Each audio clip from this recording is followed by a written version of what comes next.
I want to ask the president of this country, can we immediately stop giving any medical attention to illegal foreigners? They should be banned from all our hospitals.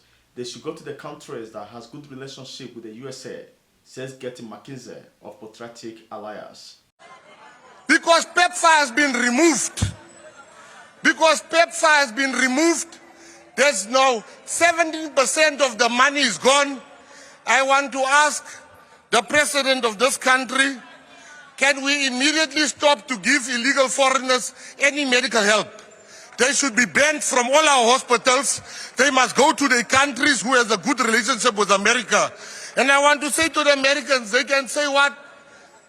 In 2000, when people were dying, George Bush gave money and he assisted. Some of us, we don't forget the persons. We have gratitude. I want to say, not everybody hates America. We don't hate America. And not everybody here is saying America should go to hell. Some of us are saying, stop listening to racists giving you wrong information, but let's get together, let us talk, let President Ramaphosa sit with President Trump in a room, and they worked out the deal.